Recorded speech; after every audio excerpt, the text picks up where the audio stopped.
ഓരോ വ്യക്തിയും വ്യത്യസ്തരാണ്. അതുകൊണ്ട് ഈ ലോകത്ത് ആരെയും കണ്ണടച്ച് വിശ്വസിക്കരുത്. ഇവിടെ ആരും ആരുടെയും സ്വന്തമല്ല. നിങ്ങളുടെ സുഹൃത്തുക്കളും ബന്ധുക്കളും ഭാര്യയും കുട്ടികളുമെല്ലാം നിങ്ങളുടെ സ്വന്തമാണെന്ന് നിങ്ങൾ വിശ്വസിക്കുന്നുണ്ടെങ്കിൽ അതൊരു മിഥ്യാധാരണയാണ്. കാരണം ഈ ലോകത്ത് നിങ്ങൾക്ക് സ്വന്തമായി ആരുമില്ല. ആരും ആരുടെയും സ്വന്തമല്ല. നിങ്ങൾ ആരുടെയും സ്വന്തവുമല്ല. ഈ ലോകത്തിലെ ഏറ്റവും വലിയ ദുഃഖം ഇവിടെ എല്ലാവരും എന്റെ സ്വന്തമാണ് എന്ന ചിന്തയാണ്. ഇത് നിങ്ങൾ എപ്പോഴും ദുഃഖിതനായിരിക്കുന്നതിനുള്ള ഒരു പ്രധാന കാരണവുമാണ്. നിങ്ങളുടെ ജീവിതത്തിലെ ദുരിതങ്ങൾ ശത്രുക്കളും എതിരാളികളും കൊണ്ടാണെന്ന് നിങ്ങൾ കരുതുന്നുണ്ടാകാം. എന്നാൽ അതിനേക്കാൾ വലിയ ദുരിതങ്ങൾ നമുക്ക് നൽകുന്നത് നമ്മുടെ വേണ്ടപ്പെട്ടവർ തന്നെയാണ്. സ്വന്തം ജീവിതം ഹോമിക്കുന്നവരുടെ പ്രധാന കാരണം വേണ്ടപ്പെട്ടവർ നൽകുന്ന ദുഃഖങ്ങളാണ്. എല്ലാം വേണ്ടപ്പെട്ടവർക്ക് വേണ്ടിയാണ്, കുടുംബത്തിനു വേണ്ടിയാണ് എന്നെല്ലാം നമ്മൾ എപ്പോഴും ചിന്തിക്കാറുണ്ട്. മറ്റുള്ളവരുടെ ആഗ്രഹങ്ങൾ നിറവേറ്റാനാണ് നമ്മൾ മിക്കപ്പോഴും ശ്രമിക്കുന്നത്. കാരണം നമ്മുടെ സ്വന്തമെന്ന് കരുതുന്നവർക്ക് സന്തോഷവും സംതൃപ്തിയും ലഭിക്കണമെന്ന് നമ്മൾ ആഗ്രഹിക്കുന്നു. അവരുടെ ജീവിതം സന്തോഷം നിറഞ്ഞതാക്കാൻ എന്ത് ത്യാഗം ചെയ്യാനും നമ്മൾ തയ്യാറാകും. പലപ്പോഴും സ്വന്തം ജീവിതം ജീവിക്കാൻ പോലും നമ്മൾ മറന്നുപോകാറുണ്ട്. വേണ്ടപ്പെട്ടവരുടെ ആഗ്രഹങ്ങൾക്കും സന്തോഷത്തിനും വേണ്ടി ജീവിതം മുഴുവൻ കഠിനാധ്വാനം ചെയ്ത് നമ്മളെത്തന്നെ മറന്നു ജീവിക്കുന്നു. നിങ്ങൾ അവരുടെ ആഗ്രഹങ്ങൾ നിറവേറ്റിയ ശേഷം നിങ്ങളുടെ ഏതെങ്കിലും ആഗ്രഹം സാധിക്കാൻ ശ്രമിക്കുമ്പോൾ അതേ ആളുകൾ നിങ്ങളെ സ്വാർത്ഥനെന്ന് വിളിക്കുകയും ദേഷ്യപ്പെടുകയും സംസാരിക്കാതിരിക്കുകയും ചെയ്യും. അവർ നിങ്ങളുടെ നേർക്ക് ചോദ്യങ്ങളും നയിക്കുകയും കുറ്റപ്പെടുത്തുകയും ചെയ്യും. അപ്പോഴാണ് നമ്മൾ ചെയ്തതെല്ലാം പാഴായിപ്പോയെന്ന് നമുക്ക് മനസ്സിലാവുന്നത്. നമ്മുടെ ഹൃദയത്തിന് ആഴത്തിലുള്ള മുറിവേൽക്കുകയും ഇവിടെ നമുക്ക് സ്വന്തമായി ആരുമില്ലെന്ന് നമ്മൾക്ക് ബോധ്യപ്പെടുകയും ചെയ്യും. നിങ്ങളുടെ ജീവിതത്തിൽ ഈ അനുഭവം ഉണ്ടായിട്ടുണ്ടാകാം. കാരണം ഇത് സ്വാഭാവികമാണ്. ഇതെല്ലാവർക്കും സംഭവിക്കുന്ന ഒന്നാണ്. ഇതിന് ഒരേയൊരു കാരണം സത്യം കാണാൻ നമുക്ക് കഴിയുന്നില്ല എന്നതാണ്. കാരണം ഇവിടെ ആരും സ്വന്തമല്ല. നിങ്ങൾ ഒരാളെ സ്വന്തമെന്ന് വിളിക്കുകയോ കരുതുകയോ ചെയ്യുമ്പോൾ അവർ മറ്റൊരാളായി മാറുന്നു. കാരണം സ്വന്തമെന്ന് പറയുന്നത് മറ്റാരുമാണ്. അവരെ നിങ്ങൾക്ക് ഒരിക്കലും കാണാനോ കണ്ടുമുട്ടാനോ സംസാരിക്കാനോ അവരുടെ വാക്കുകൾ കേൾക്കാനോ കഴിയില്ല. അവരാണ് നിങ്ങൾക്ക് ഏറ്റവും അടുപ്പമുള്ളവർ. അവരാണ് നിങ്ങളുടെ സ്വന്തം. എന്നാൽ നിങ്ങൾ അവരെ ഒരിക്കലും സ്വന്തമെന്ന് കരുതുകയോ മനസ്സിലാക്കുകയോ ചെയ്യുന്നില്ല. ഈ ലോകത്തിലെ നിങ്ങളുടെ എല്ലാ ബന്ധങ്ങളും സ്വാർത്ഥപരമാണ്. നിങ്ങൾ നിങ്ങളുടെ വേണ്ടപ്പെട്ടവർക്ക് നൽകിക്കൊണ്ടിരിക്കുന്നത് തിരികെ എടുക്കാൻ ശ്രമിക്കുക, അല്ലെങ്കിൽ നിങ്ങൾ അവർക്ക് നൽകാൻ ആഗ്രഹിക്കുന്നത് നിർത്തുക, അല്ലെങ്കിൽ അവർക്ക് ലഭിക്കാൻ ആഗ്രഹിക്കുന്ന കാര്യങ്ങൾ നൽകാതിരിക്കുക. അപ്പോൾ സത്യം നിങ്ങൾക്ക് ബോധ്യപ്പെടും. അപ്പോൾ നിങ്ങൾക്ക് വേണ്ടപ്പെട്ടവരുടെ സ്ഥാനത്ത് മറ്റുള്ളവരെ കാണാൻ തുടങ്ങും. അപ്പോൾ നിങ്ങൾക്ക് സ്വന്തമായി ആരുമില്ലെന്ന് നിങ്ങൾക്കും ബോധ്യപ്പെടും. വളരെക്കാലം മുമ്പ് ഒരു നഗരത്തിൽ ഒരു യുവാവ് താമസിച്ചിരുന്നു. ആ യുവാവ് വളരെ നാണം കുണുങ്ങിയായിരുന്നു. ആരെങ്കിലും പുതുതായി മുന്നിൽ വന്നാൽ അവരുമായി സംസാരിക്കുക പോലും ചെയ്യില്ലായിരുന്നു. പരിചയമുള്ളവരുമായി പോലും സംസാരിക്കാൻ അയാൾക്ക് വളരെയധികം നാണമുണ്ടായിരുന്നു. അവരോടും ശരിയായി സംസാരിക്കാൻ അയാൾക്ക് കഴിഞ്ഞിരുന്നില്ല. ഈ പ്രശ്നം കാരണം അയാൾക്ക് വളരെയധികം വിഷമമുണ്ടായിരുന്നു. കാരണം ഈ സ്വഭാവം കാരണം സ്വന്തം ജീവിതത്തിൽ അയാൾക്കൊന്നും ചെയ്യാൻ കഴിഞ്ഞിരുന്നില്ല. കാലം കടന്നുപോകുമ്പോൾ ആ യുവാവിന്റെ നാണം കൂടിക്കൂടി വന്നു. അത് കാരണം അയാൾക്ക് അമിതമായ നിരാശയും വിഷമവും ഉത്കണ്ഠയും തോന്നിത്തുടങ്ങി. തന്റെ ഈ പ്രശ്നത്തിൽ നിന്ന് എങ്ങനെ മുക്തി നേടണമെന്ന് അയാൾക്ക് മനസ്സിലായിരുന്നില്ല. വീട്ടുകാരും ഇപ്പോൾ ഈ പ്രശ്നത്തെക്കുറിച്ച് വളരെ ആശങ്കാകുലരായിരുന്നു. ഇവന്റെ ഭാവി എന്താകും? ഇവന് ജീവിതത്തിൽ എന്തെങ്കിലും ചെയ്യാൻ കഴിയുമോ എന്നൊക്കെ അവർ ചിന്തിച്ചു. എവിടെയെങ്കിലും ജോലിക്ക് പോകുമ്പോൾ ആളുകൾ അവന്റെ നിഷ്കളങ്കത മുതലെടുക്കുകയും അവനെ ബുദ്ധിമുട്ടിക്കുകയും ചെയ്യുമായിരുന്നു. അവന് അധികമൊന്നും പറയാൻ കഴിയാത്തതുകൊണ്ട് ആരും എന്തും പറയുമായിരുന്നു. അങ്ങനെ അവൻ അവരിൽ നിന്ന് ഒളിച്ചോടുകയായിരുന്നു പതിവ്. ഈ കാരണങ്ങളെല്ലാം കൊണ്ട് അവന് ഒരു കാര്യത്തിലും മനസ്സുറപ്പിക്കാൻ കഴിഞ്ഞില്ല. ഏതൊരു ജോലിയും കുറച്ചു ദിവസങ്ങൾക്കുള്ളിൽ ഉപേക്ഷിക്കുമായിരുന്നു. അവന്റെ മനസ്സിൽ ഒരുപാട് കാര്യങ്ങൾ നടക്കുന്നുണ്ടായിരുന്നു. ചിന്തകളുടെ ഒരു കൊടുങ്കാറ്റ് അവന്റെ ഉള്ളിൽ ഉയർന്നിരുന്നു. എല്ലാവരോടും ഒരുപാട് കാര്യങ്ങൾ പറയാൻ അവൻ ആഗ്രഹിച്ചിരുന്നു. എന്നാൽ ഈ സ്വഭാവം കാരണം ആരെയും ഒന്നും പറയാൻ അവന് കഴിഞ്ഞിരുന്നില്ല. അവൻ ഉള്ളിൽ ഒതുങ്ങിക്കൂടുകയായിരുന്നു. എല്ലാ ചിന്തകളും കാര്യങ്ങളും അവന്റെ മനസ്സിൽ ഒതുങ്ങിയിരുന്നു. പക്ഷേ അവൻ ഒരിക്കലും തന്റെ മനസ്സിലുള്ള കാര്യങ്ങൾ ആരോടും പറഞ്ഞിരുന്നില്ല. ചെറിയ കുട്ടിയായിരുന്നപ്പോൾ ആളുകൾക്ക് അവനെ വളരെ ഇഷ്ടമായിരുന്നു. അവന്റെ ഈ സ്വഭാവത്തെയും ആളുകൾ ഇഷ്ടപ്പെട്ടിരുന്നു. എന്നാൽ ഈ സ്വഭാവം കാരണം അവൻ വളർന്നു യുവാവായപ്പോൾ സ്വന്തം ജീവിതം ജീവിക്കാൻ പോലും വളരെയധികം ബുദ്ധിമുട്ടുകൾ നേരിടേണ്ടി വന്നു. തന്റെ ഈയൊരു തെറ്റ് കാരണം ആ യുവാവ് വളരെയധികം വിഷമിച്ചിരുന്നു. ഈ ഒരൊറ്റ സ്വഭാവത്തിൽ നിന്ന് മുക്തി നേടാൻ അവൻ ആഗ്രഹിച്ചു. ആളുകളോട് തന്റെ മനസ്സിലുള്ള കാര്യങ്ങൾ തുറന്നു പറയാൻ അവൻ ആഗ്രഹിച്ചു. തനിക്ക് ചെയ്യേണ്ടതും പറയേണ്ടതുമായ കാര്യങ്ങൾ എല്ലാവരോടും തുറന്നു പറയാനും ചെയ്യാനും അവൻ ആഗ്രഹിച്ചു. എന്നാൽ മറ്റൊരാൾ മുന്നിൽ വരുമ്പോൾ അവന്റെ നാവ് സംസാരിക്കാതിരുന്നതുപോലെയായിരുന്നു. മാതാപിതാക്കളുടെ മുന്നിൽ പോലും അവന് ശരിയായി സംസാരിക്കാൻ കഴിഞ്ഞിരുന്നില്ല. മനസ്സിലുള്ള കാര്യങ്ങൾ പറയാൻ അവന് കുറച്ച് സുഹൃത്തുക്കൾ മാത്രമേ ഉണ്ടായിരുന്നുള്ളൂ. അവൻ എന്തെങ്കിലും മറുപടി പറയുമ്പോൾ ആളുകൾ അവനെ കളിയാക്കുകയും ഇപ്പോൾ നിന്റെ വായിലും നാവ് വന്നോ എന്ന് പറയുകയും ചെയ്യുമായിരുന്നു. ഈ പ്രശ്നം അനുദിനം വർദ്ധിച്ചുകൊണ്ടിരുന്നു. ഈ പ്രശ്നം കാരണം ഇപ്പോൾ അവന്റെ പിതാവും വളരെയധികം ആശങ്കാകുലനായിരുന്നു. തന്റെ മകനും മറ്റുള്ളവരുടെ മുന്നിൽ മനസ്സിലുള്ള കാര്യങ്ങൾ തുറന്നു പറയണമെന്ന് അദ്ദേഹം ആഗ്രഹിച്ചു. അങ്ങനെ ഒരു ദിവസം സ്വന്തം മകൻ മറ്റുള്ളവരുടെ മുന്നിൽ നാണംകെട്ട് നിൽക്കുന്നത് കണ്ടപ്പോൾ അദ്ദേഹത്തിന് വളരെയധികം ദേഷ്യം വന്നു. അദ്ദേഹം മകനെ ശകാരിക്കാൻ തുടങ്ങി.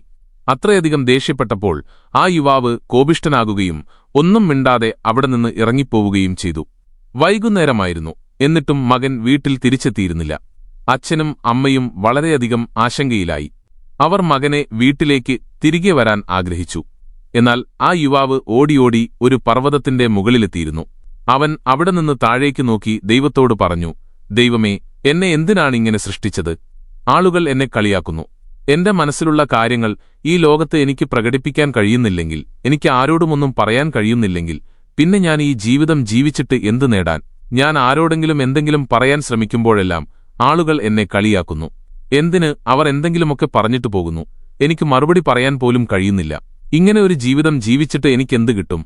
അതുകൊണ്ട് ഞാൻ അങ്ങയുടെ അടുത്തേക്ക് വരുന്നു. ഇത്രയും പറഞ്ഞ് ആ യുവാവ് ചാടാനൊരുങ്ങുമ്പോൾ പിന്നിൽ നിന്നൊരു ശബ്ദം കേട്ടു. മകനെ, മരണം വളരെ എളുപ്പമാണ്, പക്ഷേ ഈ ജീവൻ നിനക്കൊരിക്കലും തിരികെ ലഭിക്കില്ല. ഈ ശബ്ദം കേട്ടയുടൻ അവൻ തിരിഞ്ഞുനോക്കി. പിന്നിൽ ഒരു ബുദ്ധഭിക്ഷുവിനെ കണ്ടപ്പോൾ അവൻ ഭയന്നു. അവൻ കാൽ പിന്നോട്ട് വലിച്ച് മിണ്ടാതെ അവിടെ നിന്നു. അവന്റെ അപ്പോഴത്തെ പെരുമാറ്റം കാരണം അയാൾക്ക് അവനോടൊന്നും പറയാൻ കഴിഞ്ഞില്ല. അപ്പോൾ ആ ബുദ്ധഭിക്ഷു യുവാവിനോട് ചോദിച്ചു, മകനെ, എന്താണ് കാര്യം? നീ ഇവിടെ എന്താണ് ചെയ്യുന്നത്? നീ എന്തിനാണ് ഈ ജീവിതം അവസാനിപ്പിക്കാൻ ശ്രമിക്കുന്നത്? ഈ അമൂല്യമായ ജീവിതം വളരെ കുറഞ്ഞ ആളുകൾക്ക് മാത്രമേ ലഭിക്കാറുള്ളൂ. എന്നിട്ടും നിനക്ക് ഈ ജീവിതം മോശമായി തോന്നുന്നുണ്ടോ? ഇതിന് മറുപടിയായി ആ യുവാവ് പറഞ്ഞു, ഇല്ലില്ല, ഒന്നുമില്ല, ഞാനിവിടെ വെറുതെ നോക്കുകയായിരുന്നു. അപ്പോൾ ആ ബുദ്ധഭിക്ഷു വീണ്ടും അയാളോട് പറഞ്ഞു, മകനെ, നീ ഇവിടെ എന്തിനാണ് വന്നതെന്ന് എനിക്കറിയാം. നിനക്ക് എന്നിൽ നിന്നൊന്നും മറച്ചുവെക്കാൻ കഴിയില്ല. പക്ഷേ നീ നിന്റെ പ്രശ്നം എന്നോട് നേരിട്ട് പറയണമെന്ന് ഞാൻ ആഗ്രഹിക്കുന്നു. അതിന് ഞാനൊരു പരിഹാരം പറഞ്ഞുതരാം. ആരെങ്കിലും നിന്നെ സഹായിക്കാൻ നീ ആഗ്രഹിക്കുന്നുവെങ്കിൽ ആദ്യം നീ തന്നെ മുന്നോട്ട് വരണം. നിന്റെ പ്രശ്നത്തിന് ഞാൻ പരിഹാരം കാണണമെന്ന് നീ ആഗ്രഹിക്കുന്നുവെങ്കിൽ നിനക്കെന്നോട് നിന്റെ പ്രശ്നം പറയണം. അല്ലെങ്കിൽ എനിക്കൊന്നും ചെയ്യാൻ കഴിയില്ല. ആ ബുദ്ധഭിക്ഷുവിന്റെ ഈ വാക്കുകൾ കേട്ട് യുവാവ് പറഞ്ഞു, ഇല്ലില്ല, കുഴപ്പമില്ല, ഞാൻ സുഖമായിരിക്കുന്നു. ഞാൻ സത്യമാണ് പറയുന്നത്. ആ വ്യക്തിയുടെ ഈ വാക്കുകൾ കേട്ട് ഭിക്ഷു അവനോട് പറഞ്ഞു, ശരി മകനെ, നിനക്ക് എന്റെ സഹായം വേണ്ടെങ്കിൽ കുഴപ്പമില്ല. നിന്റെ വാക്കുകൾ ഞാൻ വിശ്വസിക്കുന്നു. പക്ഷേ നീ എന്റെ ഒരു കാര്യം വിശ്വസിക്കണം. നിന്നെ സഹായിക്കാൻ വേണ്ടിയാണ് ഞാൻ ഇവിടെ വന്നത്. നിനക്ക് വേണമെങ്കിൽ നിന്റെ പ്രശ്നം എന്നോട് പറയാം. ഞാൻ നിന്റെ ഈ പ്രശ്നത്തിന് തീർച്ചയായും പരിഹാരം കണ്ടെത്തും. ഇതിന് മറുപടിയായി യുവാവ് ആ ഭിക്ഷുവിനോട് പറഞ്ഞു, ഇല്ലില്ല, ഞാൻ സുഖമായിരിക്കുന്നു. ഞാൻ സത്യമാണ് പറയുന്നത്. നിങ്ങൾ പൊയ്ക്കോളൂ എന്ന് ആ യുവാവ് പറഞ്ഞപ്പോൾ ബുദ്ധഭിക്ഷു പറഞ്ഞു, ശരി മകനെ, ഞാൻ ഇവിടെ നിന്ന് പോകണമെന്ന് നീ ആഗ്രഹിക്കുന്നുവെങ്കിൽ ഞാൻ പോകാം. പക്ഷേ ഒരു കാര്യം ഓർക്കുക, ഞാൻ പോയിക്കഴിഞ്ഞാൽ പിന്നെ എനിക്ക് നിന്നെ സഹായിക്കാൻ കഴിയില്ല. ഒരുപക്ഷെ നിന്നെ സഹായിക്കാൻ മറ്റാരും വന്നെന്നും വരില്ല. ഇത്രയും പറഞ്ഞ് ആ ഭിക്ഷു അവിടെ നിന്ന് പോകാൻ തുടങ്ങി. യുവാവ് അതെല്ലാം നോക്കി അവിടെ തന്നെ നിൽക്കുകയായിരുന്നു. ഭിക്ഷു അല്പം ദൂരം പിന്നിട്ടപ്പോൾ യുവാവ് ഉറക്കെ വിളിച്ചു പറഞ്ഞു, ഗുരുദേവ, എന്റെ പ്രശ്നം വളരെ വലുതാണ്. അങ്ങ് അതിന് ഒരു പരിഹാരം നൽകുമോ? അങ്ങ് എനിക്ക് അതിന്റെ പരിഹാരം പറഞ്ഞു തരുമോ? ഇതുകേട്ട് ഭിക്ഷു യുവാവിനോട് പറഞ്ഞു, മകനെ, ഈ ലോകത്ത് ഒരു പരിഹാരമില്ലാത്ത ഒരു പ്രശ്നവുമില്ല. നീ നിന്റെ പ്രശ്നം എന്നോട് പറഞ്ഞാൽ ഞാൻ തീർച്ചയായും അതിനൊരു പരിഹാരം കണ്ടെത്തും. അപ്പോൾ ആ യുവാവ് ബുദ്ധഭിക്ഷുവിനോട് തന്റെ പ്രശ്നം വിവരിച്ചു. ഗുരുനാഥ, എനിക്കൊരു വലിയ പ്രശ്നമുണ്ട്. ഞാൻ വളരെ നാണം കുണുങ്ങിയാണ്. അതുകാരണം എനിക്ക് ആരോടും സംസാരിക്കാൻ കഴിയുന്നില്ല. എന്റെ മനസ്സിലുള്ള കാര്യങ്ങൾ പോലും എനിക്ക് ആരോടും പറയാൻ കഴിയുന്നില്ല. ഞാൻ ആരോടെങ്കിലും സംസാരിക്കാൻ ശ്രമിക്കുമ്പോഴെല്ലാം ആളുകൾ എന്നെ കളിയാക്കുന്നു. ആരെങ്കിലും എന്നെ ശകാരിക്കുകയോ മോശം വാക്കുകൾ പറയുകയോ ചെയ്യുമ്പോൾ എനിക്ക് മറുപടി പറയാൻ കഴിയുന്നില്ല. ആളുകളെപ്പോലെ മിടുക്കനാകാനും സംഭാഷണങ്ങളിൽ മറുപടി നൽകാനും എന്റെ മനസ്സിലുള്ള കാര്യങ്ങൾ തുറന്നു പറയാനും ഞാൻ ആഗ്രഹിക്കുന്നു. ഈ ലോകത്തോടൊപ്പം തോളോട് തോൾ ചേർന്ന് മുന്നോട്ടു പോകാൻ ഞാൻ ആഗ്രഹിക്കുന്നു. ഇതിനൊരു പരിഹാരമുണ്ടോ? ആ ഭിക്ഷു യുവാവിന്റെ എല്ലാ വാക്കുകളും ശ്രദ്ധയോടെ കേട്ടു. എന്നിട്ട് മറുപടിയായി പറഞ്ഞു, മകനെ, അമിതമായി നാണം കുണുങ്ങിയായിരിക്കുന്നത് നിനക്കുള്ളിൽ തിരിച്ചറിയാത്ത ഒരു ഭയമുണ്ടെന്നാണ് അർത്ഥമാക്കുന്നത്. അതുകൊണ്ടാണ് നിനക്കത് പരിഹരിക്കാൻ കഴിയാത്തത്. നാണം തോന്നുന്നതും ഭയപ്പെടുന്നതും രണ്ടാണ്. നമ്മുടെ ഉള്ളിൽ ഭയമുള്ളപ്പോൾ നമുക്കെവിടെയും ആരോടും ഒന്നും സംസാരിക്കാൻ കഴിയില്ല. എല്ലായിടത്തും നമുക്ക് ഭയം മാത്രമേ കാണാൻ കഴിയൂ. എല്ലായിടത്തും നമുക്ക് പരിഭ്രമം മാത്രമേ അനുഭവപ്പെടൂ. ഇതിനെ നാണം എന്ന് പറയാൻ കഴിയില്ല. തുടർന്ന് ഭിക്ഷു യുവാവിനോട് ചോദിച്ചു, മകനെ, നീ ആരെയാണ് ഏറ്റവും കൂടുതൽ ഭയപ്പെടുന്നത്? യുവാവ് മറുപടി നൽകി, ഗുരുനാഥ, എന്റെ അച്ഛനോട് സംസാരിക്കാൻ എനിക്ക് വളരെയധികം നാണമാണ്. അപ്പോൾ ഭിക്ഷു യുവാവിനോട് ചോദിച്ചു, ഓഹോ, എന്നാൽ പറയൂ, നീ അച്ഛനോട് സംസാരിക്കാൻ ശ്രമിക്കുമ്പോൾ നിന്റെ മനസ്സിൽ എന്ത് ചിന്തകളാണ് വരുന്നത്? യുവാവ് മറുപടി നൽകി, ഗുരുനാഥ, ഞാൻ അച്ഛനോട് സംസാരിക്കാൻ ശ്രമിക്കുമ്പോഴെല്ലാം അച്ഛൻ എന്നോട് ദേഷ്യപ്പെടുമെന്ന് എനിക്ക് തോന്നാറുണ്ട്. ചിലപ്പോൾ ഞാൻ എന്തെങ്കിലും തെറ്റായി പറയുമോ എന്നും എനിക്ക് തോന്നാറുണ്ട്. എന്റെ അച്ഛൻ എന്നെ സ്നേഹിക്കുന്നില്ലെന്ന് പോലും എന്റെ മനസ്സിൽ ചിന്തകൾ വരാറുണ്ട്. പക്ഷേ ഗുരുനാഥ, അങ്ങ് നാണവും ഭയവും രണ്ടാണെന്ന് പറഞ്ഞല്ലോ. എന്നാൽ ഭയം തോന്നാതിരിക്കാൻ എന്തെങ്കിലും വഴിയുണ്ടോ? അങ്ങനെ ഒരു വഴിയുണ്ടോ? എന്റെ ഉള്ളിലെ ഈ ഭയം പൂർണ്ണമായും ഇല്ലാതാക്കാൻ ഒരു വഴി പറഞ്ഞു തരുമോ? എനിക്ക് ഈ ഭയത്തിൽ നിന്ന് പുറത്തുവരണം. മറ്റുള്ളവരെപ്പോലെ എനിക്ക് എന്റെ ജീവിതം തുറന്നു ജീവിക്കണം. അവന്റെ ഈ വാക്കുകൾ കേട്ട് ഭിക്ഷു പറഞ്ഞു, നീ പോയി നിന്റെ അച്ഛനോട് പറയുക, നിനക്കെന്തോ ജോലി ചെയ്യാനുണ്ടെന്നും അതിന് കുറച്ച് പണം വേണമെന്നും. നിനക്കത് ചോദിച്ചു വാങ്ങാൻ കഴിഞ്ഞാൽ ഞാൻ നിന്റെ പ്രശ്നത്തിന് തീർച്ചയായും പരിഹാരം പറഞ്ഞുതരാം. യുവാവ് വല്ലാതെ ഭയന്നുപോയി. അവൻ ഗുരുവിനോട് പറഞ്ഞു, ഗുരുനാഥ, ഈ ജോലി എന്നെ ഏൽപ്പിക്കരുത്. എനിക്ക് എന്റെ അച്ഛനെ പേടിയാണ്. എനിക്കൊന്നും പറയാൻ കഴിയില്ല. അദ്ദേഹത്തിന്റെ മുന്നിൽ എന്റെ നാവ് കുഴഞ്ഞുപോകും. ഞാൻ എങ്ങനെയാണ് പണം ചോദിക്കുക? ഇത് കേട്ട് ബുദ്ധഭിക്ഷു യുവാവിനോട് പറഞ്ഞു, അങ്ങനെയാണെങ്കിൽ നിന്റെ പ്രശ്നത്തിന് ഒരു പരിഹാരവുമില്ല. നിനക്കൊരിക്കലും നിന്റെ ജീവിതം തുറന്നു ജീവിക്കാനും കഴിയില്ല. ഈ വാക്കുകൾ കേട്ടപ്പോൾ യുവാവ് ഭിക്ഷുവിനോട് പറഞ്ഞു, ഗുരുനാഥ, അങ്ങനെ പറയരുത്. ദയവായി എനിക്ക് മറ്റൊരു ജോലി തരൂ. എന്റെ ഉള്ളിലെ ഭയം പൂർണ്ണമായും ഇല്ലാതാക്കുന്ന ഒരു ജോലി. ഇതിന് മറുപടിയായി ഭിക്ഷു യുവാവിനോട് പറഞ്ഞു, മകനെ, നിനക്ക് നിന്റെ ഉള്ളിലെ ഭയം ഇല്ലാതാക്കണമെങ്കിൽ ഞാൻ പറഞ്ഞ ഈ ജോലി ആദ്യം ചെയ്യണം. അവൻ ഭയത്തോടെ കുറേ നേരം ആലോചിച്ച ശേഷം ഗുരുവിനോട് പറഞ്ഞു, ശരി, അങ്ങ് ഇത് ചെയ്യണമെന്ന് ആഗ്രഹിക്കുന്നുവെങ്കിൽ ഞാനിത് ചെയ്യാൻ പരമാവധി ശ്രമിക്കാം. ഇത്രയും പറഞ്ഞ് യുവാവ് വീട്ടിലേക്ക് മടങ്ങി. അവനെ കണ്ടപ്പോൾ മാതാപിതാക്കൾക്ക് വളരെ സന്തോഷമായി. യുവാവ് അച്ഛനോട് വിറയലോടെ പറഞ്ഞു, അച്ഛാ, എനിക്കൊരു കാര്യം പറയാനുണ്ട്. അപ്പോൾ അച്ഛൻ പറഞ്ഞു, പറയൂ, എന്താണ് കാര്യം? യുവാവ് തുടർന്നു, അച്ഛാ, എനിക്കൊരു ജോലി ചെയ്യാനുണ്ട്. അതിനെനിക്ക് കുറച്ച് പണം വേണം. അച്ഛന് കുറച്ച് പണം തരാമോ? ഇത് കേട്ട് യുവാവിന്റെ അച്ഛൻ അവനെ ശ്രദ്ധയോടെ നോക്കി. കുറേ നേരം നോക്കിയ ശേഷം അദ്ദേഹം സന്തോഷം കൊണ്ട് തുള്ളിച്ചാടി. ഉടൻ തന്നെ അദ്ദേഹം കുറച്ച് പണം മകന്റെ കയ്യിൽ വെച്ചുകൊടുത്തിട്ട് പറഞ്ഞു, മകനെ, ഈ പണം മതിയോ അതോ കൂടുതൽ വേണോ? ഇതിന് മറുപടിയായി യുവാവ് അച്ഛനോട് പറഞ്ഞു, ഇല്ലില്ല അച്ഛാ, ഇത് മതി. ഞാൻ ഇത് വെച്ച് എന്റെ കാര്യങ്ങൾ നടത്തിക്കോളും. ആ പണവുമായി യുവാവ് ഉടൻ തന്നെ ഭിക്ഷുവിന്റെ അടുത്തേക്ക് ഓടിച്ചെന്നു. പണം കാണിച്ചുകൊണ്ട് അവൻ പറഞ്ഞു, ഗുരുദേവ, അങ്ങ് പറഞ്ഞതുപോലെ ഞാൻ ഈ പണം കൊണ്ടുവന്നിട്ടുണ്ട്. ഞാൻ എന്റെ അച്ഛനോട് പണം ചോദിച്ചു. ഇനി എന്റെ പ്രശ്നത്തിന് പരിഹാരം പറഞ്ഞു തരിക. അപ്പോൾ ഭിക്ഷു യുവാവിനോട് പറഞ്ഞു, അയ്യോ, ഇത്ര ധൃതി എന്തിന്? നീ എനിക്കുവേണ്ടി ഇനിയും ഒരു ജോലി ചെയ്യാനുണ്ട്. അപ്പോൾ മാത്രമേ ഞാൻ നിന്റെ പ്രശ്നത്തിന് പരിഹാരം പറഞ്ഞു തരൂ. നീ എനിക്കുവേണ്ടി ഈ ജോലി കൂടി പൂർത്തിയാക്കാൻ കഴിഞ്ഞില്ലെങ്കിൽ ഞാൻ നിനക്ക് ഒരിക്കലും നിന്റെ പ്രശ്നത്തിന് പരിഹാരം പറഞ്ഞു തരില്ല. അപ്പോൾ യുവാവ് ഭിക്ഷുവിനോട് പറഞ്ഞു, ഗുരുദേവ, ഞാനിപ്പോൾ അങ്ങേക്കായി ഒരു ജോലി ചെയ്തു. ഇപ്പോൾ അങ്ങ് എന്നോട് മറ്റൊരു ജോലി ചെയ്യാൻ പറയുന്നു. അപ്പോൾ ഭിക്ഷു അവനോട് പറഞ്ഞു, അതെ, നീ എനിക്കുവേണ്ടി ഒരു ജോലി കൂടി ചെയ്യണം. യുവാവ് വീണ്ടും കുറേ നേരം ആലോചിച്ച ശേഷം ബുദ്ധഭിക്ഷുവിനോട് പറഞ്ഞു, ശരി, പറയൂ, ഇപ്പോൾ ഞാൻ എന്തു ചെയ്യണം? ഇതിന് മറുപടിയായി ബുദ്ധഭിക്ഷു യുവാവിനോട് പറഞ്ഞു, പോയി നീ നിന്റെ അച്ഛനിൽ നിന്ന് വാങ്ങിക്കൊണ്ടുവന്ന പണം അദ്ദേഹത്തിന് തിരികെ നൽകുക. അതോടൊപ്പം, അച്ഛാ, എനിക്കിപ്പോൾ ഈ പണം ആവശ്യമില്ല. എന്നാൽ സമയം വരുമ്പോൾ ഞാൻ ഈ പണം തിരികെ വാങ്ങി എന്റെ കാര്യങ്ങൾ പൂർത്തിയാക്കുമെന്നും പറയുക. ഇത് കേട്ടപ്പോൾ യുവാവ് വീണ്ടും വിറച്ചുപോയി. അവൻ പറഞ്ഞു, ഗുരുനാഥ, എനിക്ക് മറ്റൊരു ജോലി തരൂ. ഞാനത് തീർച്ചയായും ചെയ്യാം. പക്ഷേ ഇനി ഞാൻ ഈ പണവുമായി അദ്ദേഹത്തിന്റെ അടുത്തു പോയാൽ അദ്ദേഹം എന്നെ തല്ലി ഓടിക്കും. അദ്ദേഹത്തിന്റെ ദേഷ്യം അങ്ങ് ഇതുവരെ കണ്ടിട്ടില്ല. അതുകൊണ്ട് ഗുരുനാഥ, ദയവായി എനിക്ക് മറ്റൊരു ജോലി തരൂ. ഞാനത് അങ്ങേക്കായി തീർച്ചയായും ചെയ്യാം. അപ്പോൾ ബുദ്ധഭിക്ഷു യുവാവിനോട് പറഞ്ഞു, മകനെ, ഞാൻ നിന്നെ ഏൽപ്പിച്ച അതേ ജോലി തന്നെ നീ പൂർത്തിയാക്കണം. അല്ലെങ്കിൽ ഞാൻ നിന്റെ പ്രശ്നത്തിന് പരിഹാരം പറഞ്ഞു തരില്ല. അവൻ വീണ്ടും ആലോചിച്ച ശേഷം അവൻ ഭിക്ഷുവിനോട് പറഞ്ഞു, ശരി ഗുരുജി, ഞാൻ ഈ പണം തിരികെ കൊടുക്കാം. അങ്ങനെ അവൻ അച്ഛന്റെ അടുത്തേക്ക് തിരികെ എത്തി. അവൻ അച്ഛനോട് പറഞ്ഞു, അച്ഛാ, എനിക്ക് ഈ പണം ഇപ്പോൾ വേണ്ട. ഇത് അച്ഛൻ തിരികെ എടുത്തോളൂ. എനിക്ക് എന്തെങ്കിലും ആവശ്യം വരുമ്പോൾ ഞാൻ അച്ഛന്റെ കയ്യിൽ നിന്ന് ഇത് വാങ്ങിക്കൊള്ളാം. അച്ഛൻ ആ യുവാവിനെ കുറേ നേരം തുറച്ചുനോക്കി. എന്നിട്ട് പുഞ്ചിരിച്ചുകൊണ്ട് പറഞ്ഞു, മകനെ, ഏത് ജോലിയും തുടങ്ങുന്നതിനു മുമ്പ് അതിനെക്കുറിച്ചുള്ള വിവരങ്ങൾ ശേഖരിക്കണം, അതിനെക്കുറിച്ച് മനസ്സിലാക്കണം എന്ന് നിനക്ക് മനസ്സിലാക്കാൻ കഴിഞ്ഞു. എപ്പോൾ, എങ്ങനെ, എന്ത്, എത്രത്തോളം ചെയ്യണം എന്നതിനെക്കുറിച്ചും വിവരങ്ങൾ അറിയേണ്ടത് പ്രധാനമാണ്. ഒരു ജോലിയും വെറുതെ തുടങ്ങാൻ കഴിയില്ല. അതിൽ നമ്മൾ വിജയിക്കുമോ ഇല്ലയോ എന്നും നമ്മൾ ഊഹിക്കണം. ഇതിനെക്കുറിച്ച് ശരിയായ വിവരങ്ങൾ ലഭിക്കുമ്പോൾ മാത്രമേ നമ്മൾ പണം മുടക്കാവൂ. നീ ഈ ശരിയായ തീരുമാനമെടുത്തതിൽ എനിക്ക് വളരെ സന്തോഷമുണ്ട്. നീ ചെയ്യാൻ പോകുന്ന ജോലി നിനക്കുചിതമാണെന്ന് മനസ്സിലാക്കുമ്പോൾ നിനക്ക് വേണമെങ്കിൽ ഞാൻ ഈ പണം തിരികെ നൽകാം. അച്ഛന്റെ വായിൽ നിന്ന് ഈ വാക്കുകൾ കേട്ടപ്പോൾ ആ യുവാവ് മനസ്സിൽ വളരെ സന്തോഷിച്ചു. അച്ഛൻ ചിരിച്ചുകൊണ്ട് ഇങ്ങനെ കാര്യങ്ങൾ വിശദീകരിച്ചു തരുമെന്ന് അവൻ പ്രതീക്ഷിച്ചിരുന്നില്ല. അവൻ മനസ്സിൽ ഇങ്ങനെ ചിന്തിച്ചുകൊണ്ടിരിക്കുമ്പോൾ തന്നെ അച്ഛൻ അവനരികിലേക്ക് വന്ന് ആ യുവാവായ മകനെ കെട്ടിപ്പിടിച്ചു. അച്ഛൻ അവനെ കെട്ടിപ്പിടിച്ചപ്പോൾ അവന് വളരെ നല്ല അനുഭവം തോന്നി. അവന്റെ ആത്മവിശ്വാസവും ധൈര്യവും വർദ്ധിച്ചു. അതിനുശേഷം ആ യുവാവ് ഗുരുവിന്റെ അടുത്തേക്ക് തിരികെ ചെന്നു പറഞ്ഞു, ഗുരുദേവാ, അങ്ങ് പറഞ്ഞതുപോലെ ഞാനെല്ലാം ചെയ്തു. ഞാൻ ആ പണം എന്റെ അച്ഛന് തിരികെ നൽകി. ദയവായി ഇപ്പോൾ എന്റെ പ്രശ്നത്തിന് പരിഹാരം പറഞ്ഞു തരിക. അപ്പോൾ ബുദ്ധഭിക്ഷു ആ യുവാവിനെ നോക്കി പുഞ്ചിരിച്ചുകൊണ്ട് പറഞ്ഞു, മകനെ, ഇത്ര ധൃതി എന്തിന്?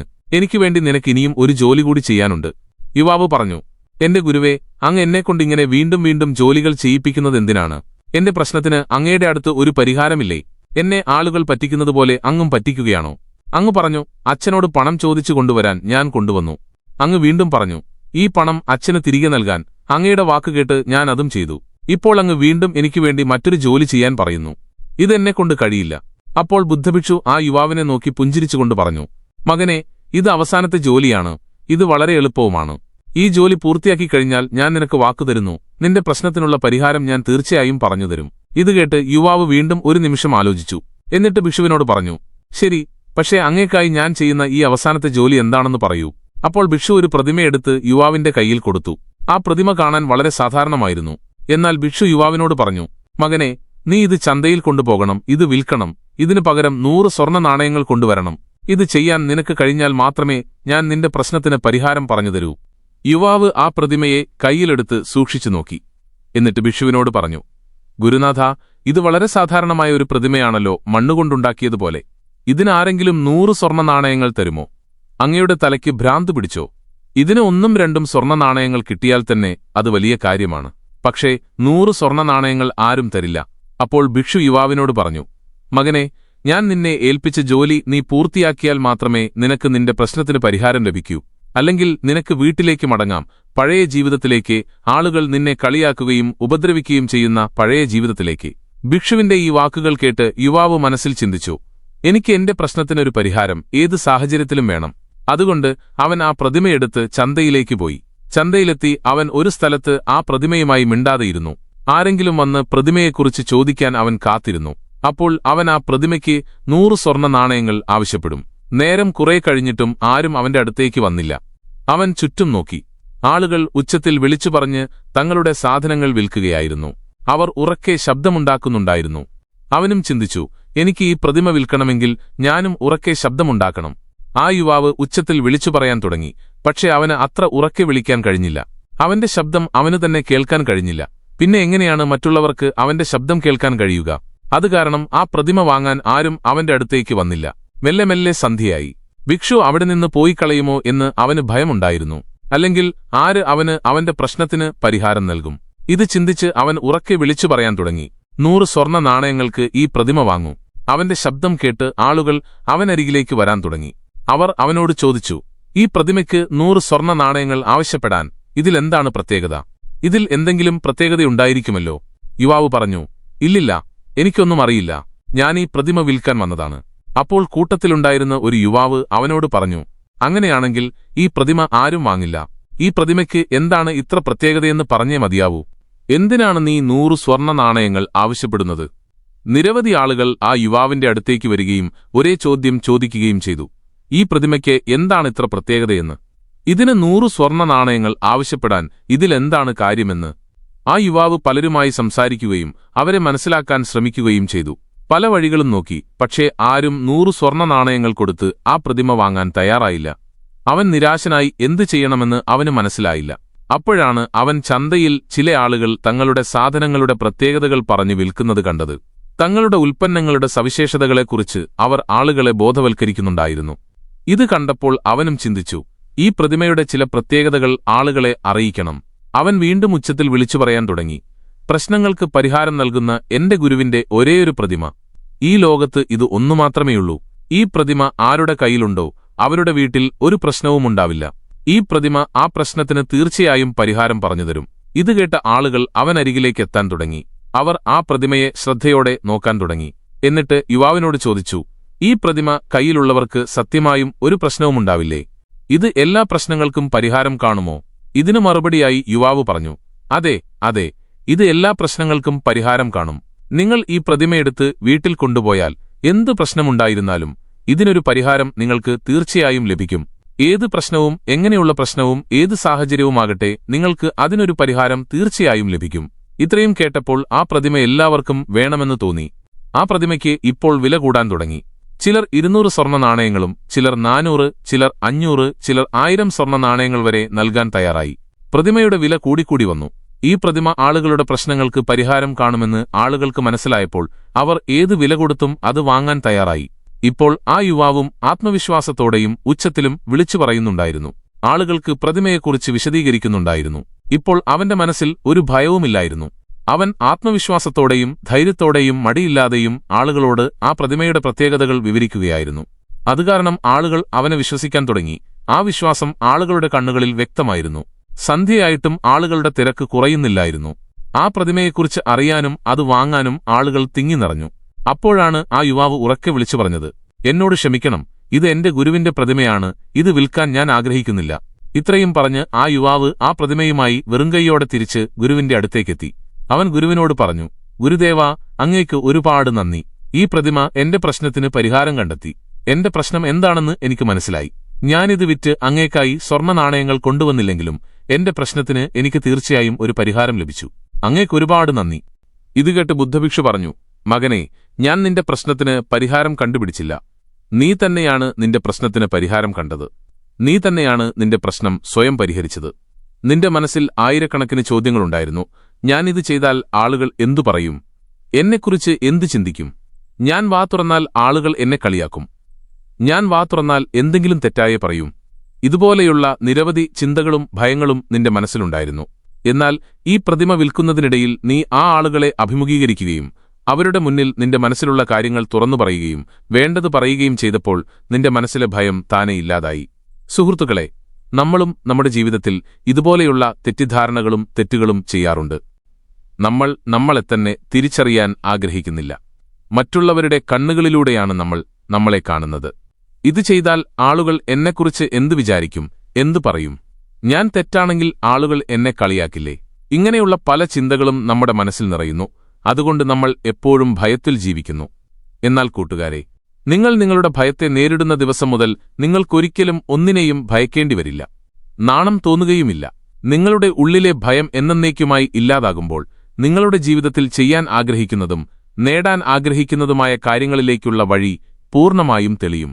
നിങ്ങളുടെ പാതയിൽ വേഗത്തിൽ മുന്നോട്ടു പോകാൻ നിങ്ങൾക്കാകും. അതുകൊണ്ട് ആളുകൾ എന്തു പറയുന്നു, അവരോട് എന്തു പറയും എന്നതെല്ലാം ചിന്തിക്കുന്നത് നിർത്തുക. സ്വയം വിശ്വസിക്കുക. കാരണം നിങ്ങളുടെ ഭയത്തെ നേരിടാൻ നിങ്ങൾക്ക് മാത്രമേ കഴിയൂ. ഈ കഥയിൽ നിന്ന് രണ്ടാമത്തെ കഥയിലേക്ക് കടക്കാം. വളരെക്കാലം മുമ്പ് ഒരു നഗരത്തിൽ ഒരു യുവാവ് ജീവിച്ചിരുന്നു. അവൻ തന്റെ വേണ്ടപ്പെട്ടവരെക്കുറിച്ച് വളരെ അസ്വസ്ഥനായിരുന്നു. അതുകൊണ്ട് അവൻ തന്റെ ജീവിതം അവസാനിപ്പിക്കാൻ ആഗ്രഹിച്ചു. ജീവിതം അവസാനിപ്പിക്കാനായി അവൻ ഒരു നദിക്കരയിലെത്തി. അവൻ നദിയിലേക്ക് ചാടാൻ ഒരുങ്ങുമ്പോൾ ഒരു ഗുരു അവിടെയെത്തി. ഗുരു ആ യുവാവിനോട് ചോദിച്ചു, എന്താ മകനെ, നിനക്ക് ജീവിതം ഇഷ്ടമല്ലേ? എന്തിനാണ് നീ ഇത്രയും വിലപ്പെട്ട ജീവിതം നശിപ്പിക്കുന്നത്? ഇതിന് മറുപടിയായി ആ വ്യക്തി വിഷമത്തോടെ ഗുരുവിനോട് പറഞ്ഞു, ഗുരുവേ, ജീവിതകാലം മുഴുവൻ ഞാൻ എന്റെ സ്വന്തമെന്ന് കരുതിയവർ, എന്റെ സ്വന്തമെന്ന് വിശ്വസിച്ചവർ, ആരുടെയെല്ലാം ആഗ്രഹങ്ങൾ ഞാൻ നിറവേറ്റിയോ, ആർക്കെല്ലാം വേണ്ടി ഞാൻ എല്ലാം ഹോമിച്ചുവോ, അവരോട് ഞാൻ ഒരേയൊരാഗ്രഹം മാത്രമേ വെച്ചുള്ളൂ, അവർ എന്നെ ബഹുമാനിക്കണമെന്ന്. ഇന്ന് ഞാൻ അവർക്ക് ഒന്നും നൽകാൻ കഴിയാത്ത അവസ്ഥയിലായപ്പോൾ ഞാൻ ചെയ്തതെല്ലാം അവർ മണ്ണിൽ കളഞ്ഞു. നീ എനിക്കുവേണ്ടി എന്തു ചെയ്തു എന്നവർ ചോദിക്കുന്നു. ഇത് കേട്ടപ്പോൾ എന്റെ ജീവിതം മുഴുവൻ പാഴായിപ്പോയെന്ന് എനിക്ക് തോന്നി. എന്റെ ജീവിതം വെറുതെയുള്ള പോരാട്ടങ്ങളിൽ ഞാൻ പാഴാക്കി. അപ്പോൾ എന്റെ മനസ്സിൽ പലതരം ചോദ്യങ്ങൾ ഉയർന്നു. ഇവിടെ ആരാണ് സ്വന്തം? ഞാൻ ആർക്കുവേണ്ടിയാണ് ഇതെല്ലാം ചെയ്തത്? ഞാൻ ഇവർക്കുവേണ്ടി ഒന്നും ചെയ്തിട്ടില്ലെങ്കിൽ പിന്നെ ഞാൻ ജീവിച്ചിട്ടെന്ത് കാര്യം? ഇതിലും നല്ലത് എന്റെ ജീവിതം ഇവിടെ അവസാനിപ്പിക്കുന്നതാണ്. ഗുരു ആ യുവാവിന്റെ എല്ലാ വാക്കുകളും ശ്രദ്ധാപൂർവം കേട്ടു. അതിനുശേഷം ഗുരു ആ യുവാവിനോട് പറഞ്ഞു, മകനെ, ഇവിടെ ഒരു വ്യക്തിയുണ്ട്. അവൻ നിനക്ക് മാത്രം സ്വന്തമാണ്. അവൻ നിന്റെ സ്വന്തമാണ്. അവനും നീയുമായുള്ള ബന്ധം ഒരു സ്വാർത്ഥത്തിലും അധിഷ്ഠിതമല്ല. അവൻ നിന്നിൽ നിന്നൊന്നും ആവശ്യപ്പെടുന്നില്ല. അവൻ നിനക്ക് എന്തെങ്കിലും നൽകാൻ എപ്പോഴും തയ്യാറാണ്. ഇത് കേട്ട് ആ വ്യക്തി അത്ഭുതപ്പെട്ടു. ആരാണ് എനിക്കുവേണ്ടി എല്ലാം തരാൻ തയ്യാറായ ഈ വ്യക്തി എന്ന് അവന് മനസ്സിലായില്ല. കുറച്ചുനേരം ചിന്തിച്ച ശേഷം അവൻ ഗുരുവിനോട് പറഞ്ഞു, ഗുരുവേ, അങ്ങ് എന്താണ് പറയാൻ ശ്രമിക്കുന്നത്? ആരാണ് സ്വാർത്ഥനല്ലാത്ത, എനിക്ക് എന്തെങ്കിലും നൽകാൻ ആഗ്രഹിക്കുന്ന ആ വ്യക്തി? തുടർന്ന് ആ യുവാവ് ഗുരുവിനോട് പറഞ്ഞു, ഗുരുവേ, എനിക്കറിയുന്ന എല്ലാവരെയും, എന്റെ വേണ്ടപ്പെട്ടവരെയും, എന്റെ സുഹൃത്തുക്കളെയും, ബന്ധുക്കളെയും, സഹപ്രവർത്തകരെയും, ശത്രുക്കളെയും, എന്റെ കുടുംബാംഗങ്ങളെയും എനിക്കെല്ലാം നന്നായി അറിയാം. അവരിൽ എന്റെ പ്രിയപ്പെട്ടവരെയും സ്വന്തമെന്ന് കരുതുന്നവരെയും എനിക്ക് നന്നായി അറിയാം. പക്ഷേ അങ്ങ് പറയുന്നതുപോലെ ഒരാൾ പോലും അവരിലില്ലല്ലോ. ഇതിന് മറുപടിയായി ഗുരു ആ യുവാവിനോട് പറഞ്ഞു, മകനെ, നിനക്കവനെ അറിയില്ല. പക്ഷേ അവനാണ് നിന്റെ സ്വന്തം. അവൻ നിനക്കെപ്പോഴും എന്തെങ്കിലും തന്നുകൊണ്ടേയിരുന്നിട്ടുണ്ട്. പക്ഷേ നീ അവനെ കണ്ടിട്ടില്ല, അവന്റെ ഒരു വാക്കും കേട്ടിട്ടുമില്ല. ഇത് കേട്ടപ്പോൾ ആ വ്യക്തിക്ക് വളരെയധികം അത്ഭുതമായി. അവൻ ആരാണെന്നവന് മനസ്സിലായില്ല. തനിക്കറിയാത്ത, താൻ കേട്ടിട്ടില്ലാത്ത ആളെക്കുറിച്ച് യുവാവ് ചോദിച്ചു, ഗുരുനാഥ, ആരാണയാൾ?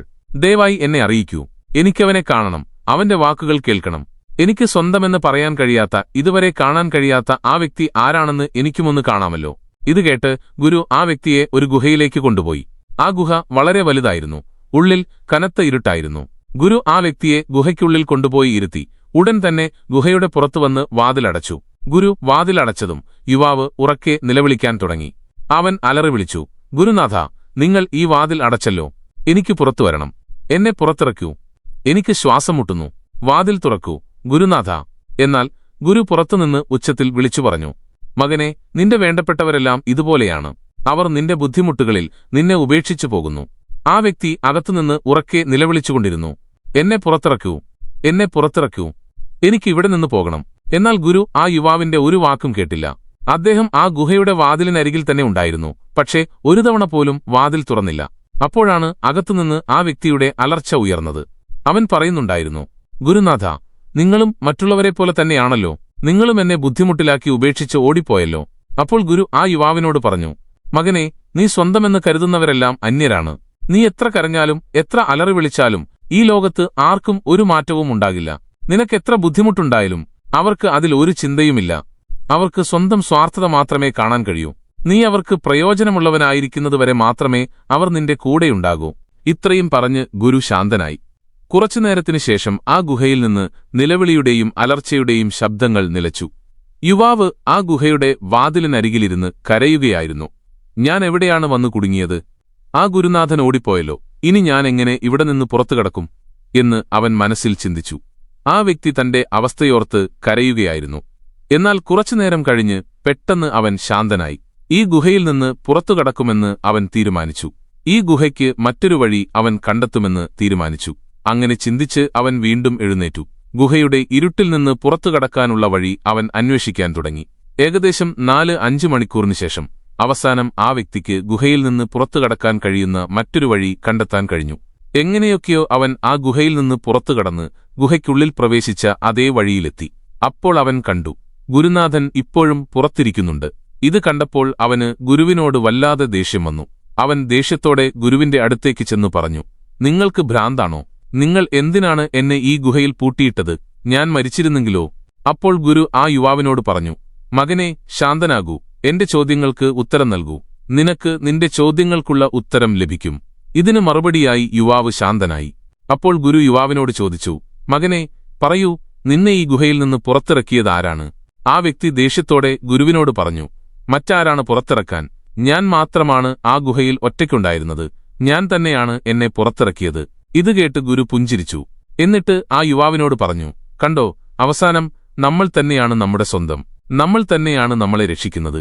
നമ്മൾ തന്നെയാണ് നമ്മുടെ കാര്യങ്ങൾ ശ്രദ്ധിക്കുന്നത്. നമ്മൾ തന്നെയാണ് നമ്മളെക്കുറിച്ച് ചിന്തിക്കുന്നത്. നമ്മൾ തന്നെയാണ് നമ്മുടെ ഏറ്റവും അടുത്തുള്ളവർ. നമ്മൾ തന്നെയാണ് നമ്മുടെ സ്വന്തം. മറ്റുള്ളവരെല്ലാം അന്യരാണ്.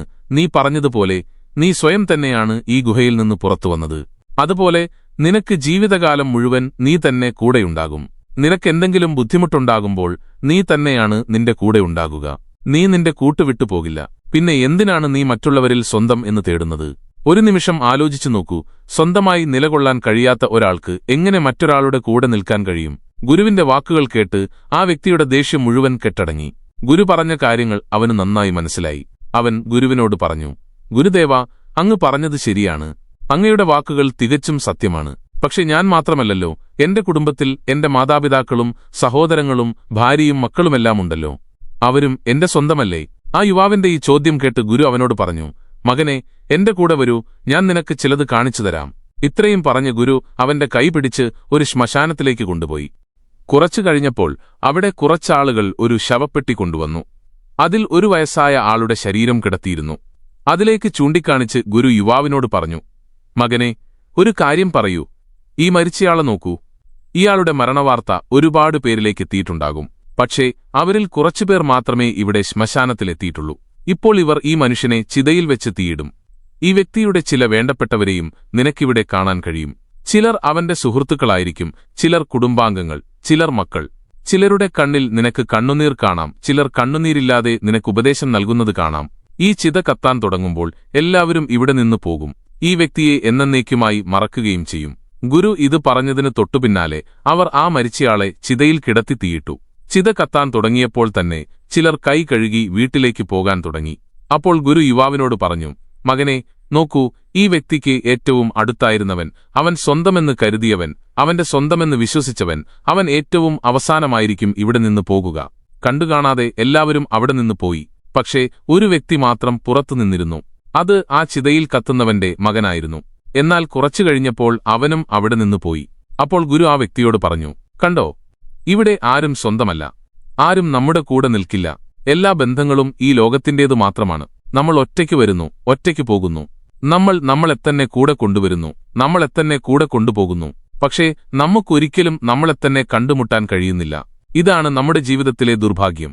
ജീവിതകാലം മുഴുവൻ നമ്മളെ സംരക്ഷിക്കുന്ന, നമ്മുടെ വാക്കുകൾ കേൾക്കുന്ന, നമ്മുടെ കാര്യങ്ങളിൽ നമ്മളെ സഹായിക്കുന്ന, എല്ലാ വിഷമങ്ങളിലും പ്രയാസങ്ങളിലും നമ്മുടെ കൂടെ നിൽക്കുന്ന ആ വ്യക്തിയെ നമ്മൾ കണ്ടുമുട്ടാൻ ആഗ്രഹിക്കുന്നില്ല.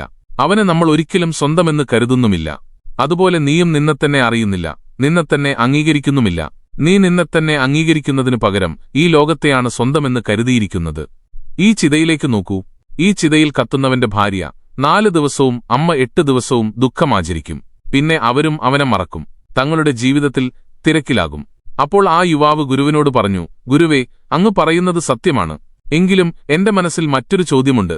യുവാവ് ചോദിച്ചു, ചോദിക്കൂ, നിനക്കെന്താണ് അറിയേണ്ടത്?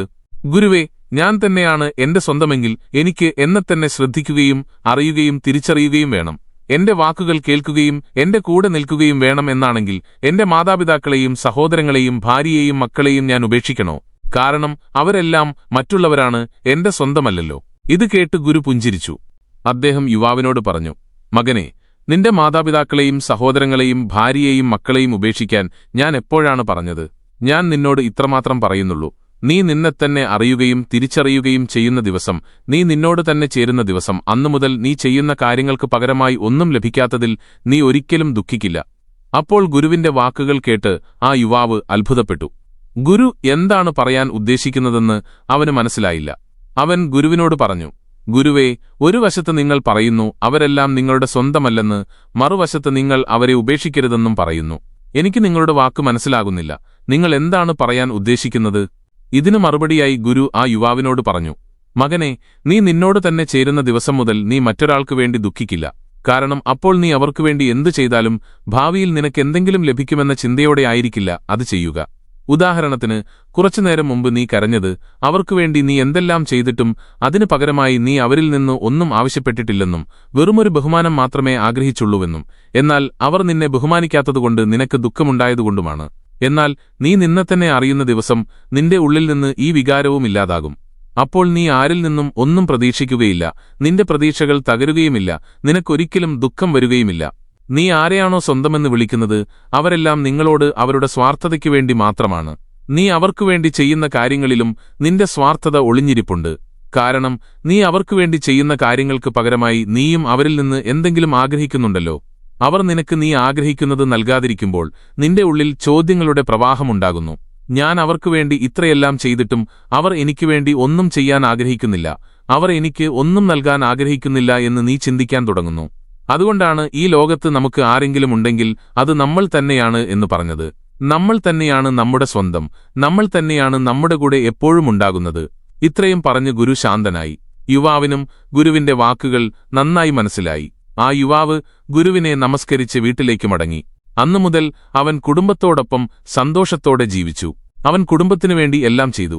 പക്ഷേ അതിനു പകരമായി തനിക്കൊന്നും തിരികെ ലഭിക്കുമെന്ന് അവൻ പ്രതീക്ഷിച്ചില്ല. മറിച്ച് അവൻ സ്വന്തമായി സന്തോഷവാനായിരുന്നു. ഇപ്പോൾ അവന് ഒന്നിനെക്കുറിച്ചും വിഷമമില്ലായിരുന്നു, ദുഃഖവുമില്ലായിരുന്നു. എന്നാൽ കൂട്ടുകാരെ, നമ്മളിൽ ഭൂരിഭാഗം പേരും മനഃപൂർവ്വം സന്തോഷവാനായിരിക്കാൻ ആഗ്രഹിക്കുന്നില്ല. നിങ്ങൾ കാരണമാണ് എനിക്കിന്ന് ഇത്രയും ദുഃഖം, ഞാൻ വിഷമത്തിലാണ്, ഞാൻ ഉത്കണ്ഠാകുലനാണ് എന്ന് മറ്റുള്ളവരെ ബോധ്യപ്പെടുത്താൻ മാത്രമാണ് നമ്മൾ ശ്രമിക്കുന്നത്. ഞങ്ങൾ നിങ്ങൾക്കുവേണ്ടി ഒരുപാട് ചെയ്തിട്ടുണ്ട്, പക്ഷേ നിങ്ങൾ ഞങ്ങൾക്കുവേണ്ടി ഒന്നും ചെയ്തിട്ടില്ല എന്ന് അവരെ ബോധ്യപ്പെടുത്താൻ നമ്മൾ ശ്രമിക്കുന്നു. നമ്മൾ സ്വന്തമെന്ന് കരുതുന്നവരെ തടവിലാക്കാൻ നമ്മൾ ശ്രമിക്കുന്നു. നമ്മൾ ആഗ്രഹിക്കുന്നത് പോലെ അവർ പെരുമാറണമെന്ന് നമ്മൾ ആഗ്രഹിക്കുന്നു. ഇതാണ് നമ്മുടെ പ്രശ്നങ്ങളുടെ ഏറ്റവും വലിയ കാരണം, നമ്മുടെ ദുഃഖത്തിന്റെ കാരണം. നമുക്കിത് ആസ്വദിക്കാനും തോന്നാറുണ്ട്, അതുകൊണ്ട് നമ്മളിത് ഉപേക്ഷിക്കാൻ ആഗ്രഹിക്കുന്നില്ല. മറ്റുള്ളവരെ നമ്മുടെ പിടിയിൽ ഒതുക്കാൻ നമ്മൾ ആഗ്രഹിക്കുന്നു. നമ്മുടെ കൂടെയുള്ളവർ, നമ്മുടെ സ്വന്തമെന്ന് കരുതുന്നവർ നമ്മളുടെ വാക്കുകൾ മാത്രം കേൾക്കണമെന്നും നമ്മളെ മാത്രം ബഹുമാനിക്കണമെന്നും നമ്മൾ ആഗ്രഹിക്കുന്നു. എന്നാൽ യഥാർത്ഥത്തിൽ അങ്ങനെയൊന്നും സംഭവിക്കുന്നില്ല. മറിച്ച് നിങ്ങൾ നിങ്ങൾക്ക് വേണ്ടി തന്നെ ദുഃഖങ്ങളുടെ ഒരു കൂമ്പാരമുണ്ടാക്കുന്നു. ആ ദുഃഖത്തിൽ നിങ്ങൾ ആഴ്ന്നുപോകുന്നു. ഈ ലോകത്തിന്റെ കളി വളരെ വിചിത്രമാണ്. നമ്മൾ നമ്മളെത്തന്നെ മറന്ന് ഈ ലോകത്ത് വേണ്ടപ്പെട്ടവരെ തേടുന്നു. പക്ഷെ നമുക്ക് അവരെ ഒരിക്കലും കണ്ടുമുട്ടാൻ കഴിയുന്നില്ല. കാരണം നമ്മൾ മാത്രമാണ് നമ്മുടെ സ്വന്തം. നമ്മൾ നമ്മളെത്തന്നെ അറിയാൻ ആഗ്രഹിക്കുന്നില്ല. നമ്മൾ നമ്മളെത്തന്നെ തിരിച്ചറിയാൻ ആഗ്രഹിക്കുന്നില്ല. ഈ കഥകൾ നിങ്ങൾക്ക് ഇഷ്ടപ്പെട്ടെന്ന് കരുതുന്നു. നന്ദി, നമസ്കാരം.